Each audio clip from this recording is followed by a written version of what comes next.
फवाद चौधरी साहब ने इंतखाबी इस्लाहात की भी बात की और जो इलेक्शन कमीशन के बारे में नया कानून जो हुआ है, तो आप ये बताइए कि चूंकि आप पहले जिक्र भी कर रहे थे डस्का के इंतखाब का आपने पहले किया, तो ये वो मैं चाहता हूँ आप इस पे जरा कमेंट करें कि ये कहाँ पे मामला पहुंचा है और क्या वाकई अपोजिशन ताउन करेगी और हुकूमत इतनी बेचैन क्यों हो रही है इन इस्लाहात को फौरी तौर पर पास करवा के नाफिज करने के लिए।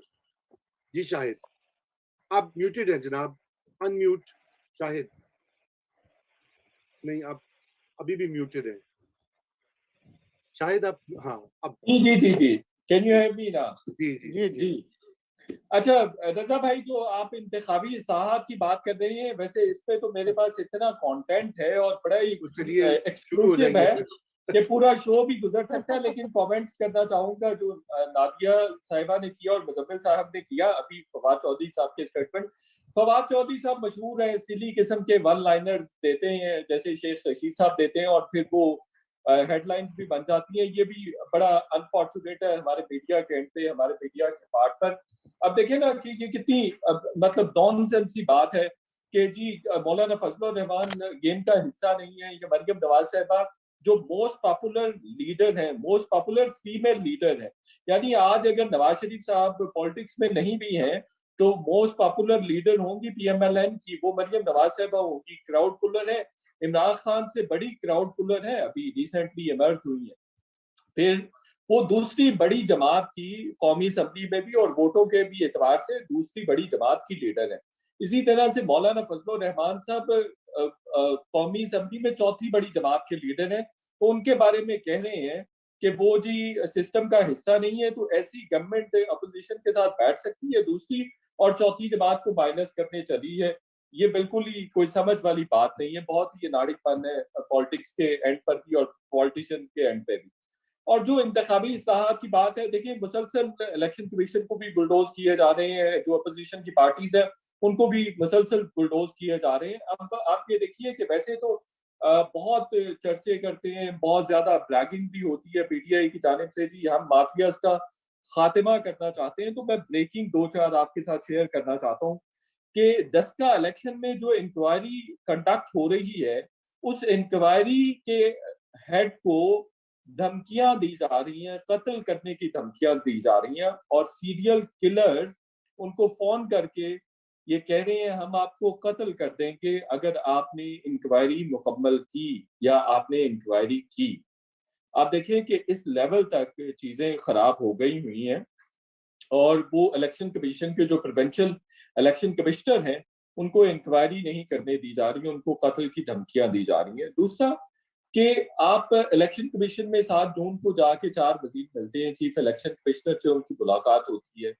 अब उनको 5 निकाती एजेंडा दिया जाता है। सबसे पहले वो कहते हैं जी जो लीगल फ्रेमवर्क है इलेक्शन एक्ट का, उसमें तरमीम करनी है, हमें हमें बताएं, टाइम फ्रेम दें। इसके अलावा कहा जाता है जी बायोमेट्रिक वेरिफिकेशन मशीन हम इंट्रोड्यूस करवाना चाहते हैं, उसमें हमारे साथ कोऑपरेट करें। इलेक्ट्रॉनिक वोटिंग मशीन पे कहा जाता है कि उसमें हमें कोऑपरेट करें। ओवरसीज पाकिस्तानी पर वोटिंग पर कहा जाता है हमें कोऑपरेट करें। और फिर 5वां जो नुकता होता है, एजेंडा आइटम होता है कि जो ट्वीट किया गया इलेक्शन कमीशन की जानिब से, वो तलत हुसैन साहब के साथ उन्होंने तलत हुसैन साहब के कमेंट पे और उनके वी लॉग पे जो ट्वीट किया था, तो उसकी रुदात भी मैं आपको सुना देता हूँ। वो इलेक्शन कमीशन को इन्होंने अच्छा खासा एक तरह से हिरासा करने की कोशिश की, लेकिन वो चूंकि सी चीफ इलेक्शन कमिश्नर खासे दलेर आदमी है, उनको कहा जी हमें ये तमाम चीजों पर आप डेडलाइन दे दें। उन्होंने कहा मैं डेडलाइन कैसे दे दूं, होमवर्क आपका मुकम्मल नहीं है, डेडलाइन आप मुझसे मांग रहे हैं। और इंडिपेंडेंट इदारा है, बाबर अमान साहब ने जल्दी से नोटबुक निकाल ली कि जी मैंने तो वजीर आजम को बताना है, आप हमें डेडलाइन दें एक एक चीज की कि इलेक्ट्रॉनिक वोटिंग मशीन पर आप क्या करने जा रहे हैं, आप बायोमेट्रिक वेरिफिकेशन मशीन पर क्या करने जा रहे हैं, आप ओवरसीज पाकिस्तानी जो हैं उनकी वोटिंग पर क्या करने जा रहे हैं, आप इंटरनेट वोटिंग पर क्या करने जा रहे हैं। और चीफ इलेक्शन कमिश्नर ने कहा कि आप एक तो देखिए कि ये इंडिपेंडेंट इदारा है, दूसरा आप मुझे इस तरह से नहीं कह सकते या पूछ सकते कि भाई डेडलाइन दे, आपकी अपनी तैयारी नहीं है। फिर इनकी जानिब से ये कहा गया जी एक इंदिरा नामी कंपनी है ईवीएम के लिए, इलेक्ट्रॉनिक वोटिंग मशीन्स के लिए, उसकी मशीनें आप ट्राई करें। एक मीरो है, वो स्पेनिश कंपनी है, वो उसकी मशीन आप ट्राई करें। अब 1.5 लाख रुपए की एक मशीन है, 3.5 लाख मशीनें आनी है। अब इनमें से एक कंपनी तो ये कह रही है कि एक मशीन वन टाइम यूजेज के लिए है, इससे ज्यादा के लिए नहीं है, फिर वो जाया हो जाएगी, वो आप डिफरेंट यूनिवर्सिटीज में दे सकते हैं, इस तरह से।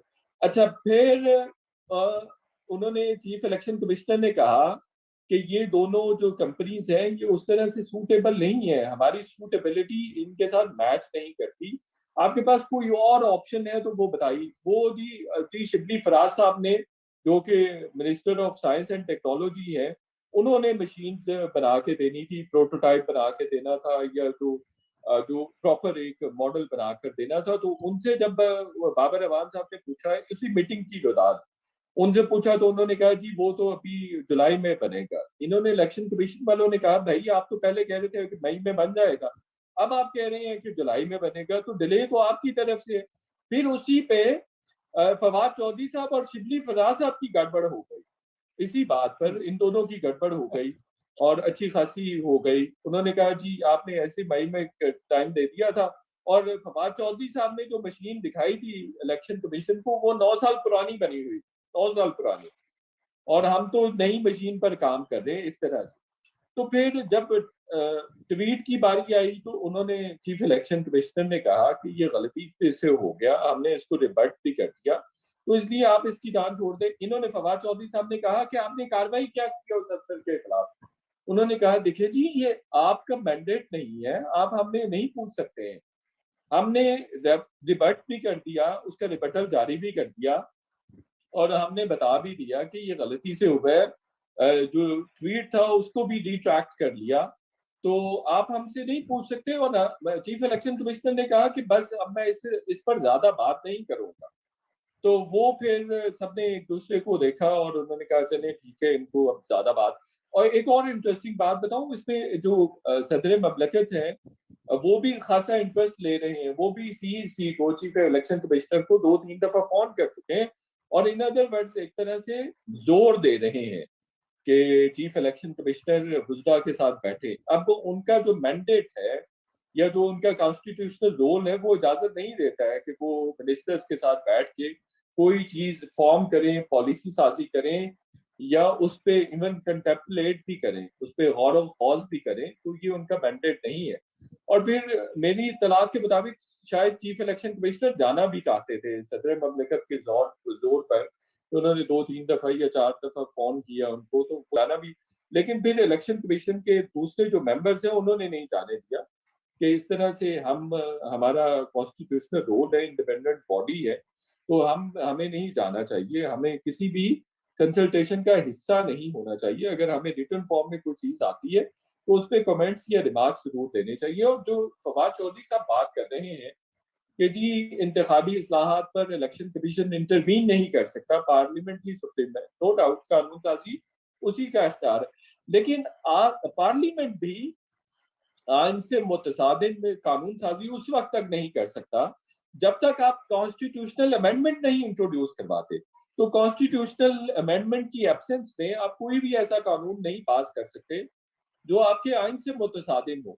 तो ये एक फर्क समझने की जरूरत है। एक और भी रजा भाई मैं आपको बात बताऊं बड़े वसूख के साथ, कि अगर सेनेट से ये इंतखाबी इस्लाहात से मुतालिक बिल पास गवर्नमेंट करवा लेती है तो फिर भी इलेक्शन कमीशन सुप्रीम कोर्ट में जाएगा, बिल्कुल उसी तरह से जिस तरह से सेनेट की ओपन वोटिंग के सिलसिले में गया था, जो हमारा आर्टिकल 226 बताता है कि ओपन बैलेटिंग नहीं हो सकती सिवाय वजीर आजम और सीएम के इलेक्शन के। तो इसी तरह से मैं आपको बता रहा हूँ कि इलेक्शन कमीशन बिल्कुल सुप्रीम कोर्ट से रुजू करेगा अगर गवर्नमेंट इलेक्शन कमीशन को नहीं सुनती, पहले भी नहीं सुना और अभी वो सुनने के मोड में नहीं नजर आ रही। और इसी आपके प्लेटफॉर्म से मैं इलेक्शन कमीशन को भी कहूंगा कि आप मीडिया को भी ब्रीफिंग दें कि आप, चूंकि ये मीडिया का हक है, अवाम का जानना हक है कि हो क्या रहा है, ये बहुत बड़ा मेजर एक तरह से स्टेक है अवाम का भी, अवाम के इंटरेस्ट की बात है, अवाम के वेलफेयर की बात है कि आप हमें बताएं कि इलेक्शन कमीशन और गवर्नमेंट और अपोजिशन के दरमियान हो क्या रहा है, क्योंकि it is all about voting, और वोटिंग आपका फ्यूचर डिटरमिन करता है, और वोटिंग से ही आपके मुल्क का फ्यूचर भी डिटरमिन होता है। तो इलेक्शन कमीशन को चाहिए कि मीडिया पर्सन को और सिविल सोसाइटी के लोगों को ब्रीफ करे इस पर कि क्या खिचड़ी पक रही है, कहाँ पे गवर्नमेंट जो है वो बुलडोज कर रही है, जो कि हमें अभी तक तो नजर आ रहा है कि एक दिन वो 7 जून को आते हैं इलेक्शन कमीशन में, और फिर दूसरे या तीसरे दिन वो कमेटी से भी पास करवा लेते हैं, और चौथे दिन 10 या 10 जून को एग्जैक्टली वो वहां से भी नेशनल असेंबली से भी पास करवा लेते हैं। यानी इलेक्शन कमीशन की जो तजावीज है खुद ही मांगी जाती है उनसे, लेकिन उनको कंसीडर नहीं किया जाता, उन पे बात नहीं की जाती, बिल्कुल। और उनको बुलडोज करके कानून भी पास करवा लिया जाता है।